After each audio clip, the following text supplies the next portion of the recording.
You're watching UNICEF television. At a Buddhist pagoda in the heart of rural Cambodia, a gathering designed to give spiritual and other support. Through the power of prayer and meditation, vulnerable families, especially those living with or affected by HIV, are finding the spiritual strength to go on. People like Ken Chanti and her husband, both HIV positive, regularly attending meditation sessions. Before these sessions, we were stressed and ashamed. We wouldn't want to see anyone and felt discriminated against. But now we are a lot more positive. In the bedroom of their simple home, the ARV drugs that help keep the disease under control. Apart from monks leading meditation sessions, officials from the government also tell us about taking our ARVs exactly on time. We know our lives depend on it. It's all part of the Buddhist Leadership Initiative, a UNICEF-supported program which enlists the considerable help and resources of pagodas in this devoutly Buddhist country. From UNICEF's point of view, the support monks provide to families affected by HIV is critically important because they address the spiritual needs of Buddhist people, as well as they help to mobilize material support for affected families. The vast majority of these families are impoverished and live well below the poverty line. As part of the effort, Venerable Monk Kun Kat received special training to support people living with HIV and AIDS, combining it with traditional Buddhist belief to help those in need. Buddhism teaches that we cannot live in isolation. Even if you have difficulties or challenges, you have to live in the society.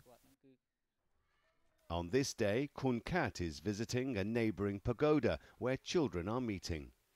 Some are HIV positive, others are from AIDS-affected households, and others are vulnerable for other reasons. All are children who need support and guidance. And Kun Kat can draw on his own experiences of losing both parents at age 12. I advise them from my own experience as an orphan that no one can avoid us. Some people have 2 parents, some only 1, and some none at all. We have to go on living. For Kun Kat, sessions like this flow from his Buddhist beliefs. The temple is not only a place for people to come and pray and worship and learn, but it's also a place for the vulnerable and poor to come and find support.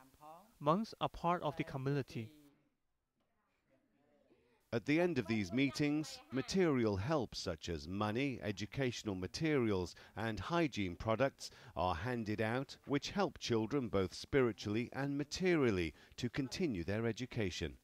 The government plays a key role.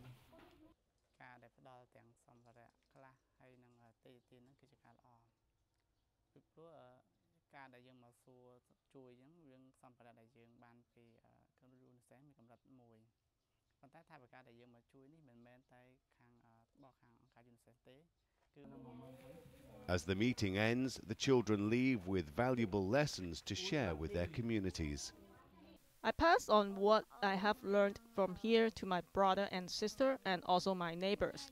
And I share the information with my friends.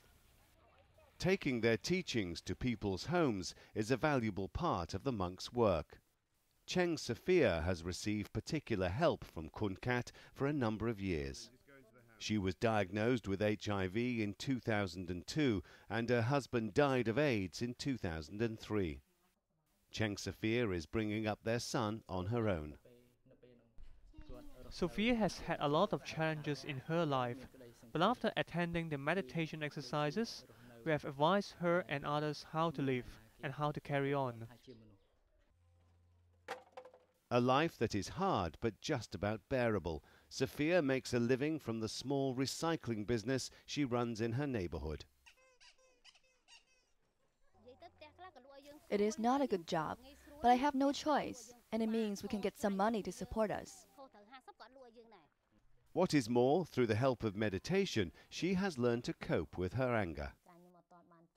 Before I started in the program, I used to think I was the only one suffering, and I would get angry and hit my son.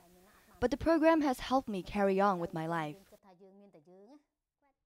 There are still days when she does not feel good, but now she won't hit me anymore. Clearly helped as a family, these home visits have a wider impact on rural communities like this one. So that has been instrumental in helping to reduce stigma and discrimination, because even after 10 years into the epidemic in Cambodia, stigma and discrimination is prevailing. So monks have played a significant role to try to shift that, and I think there's a lot of lessons we can learn in terms of broadening the scope or applying faith-based responses to other development challenges women and children face. But the impact for these families is clear.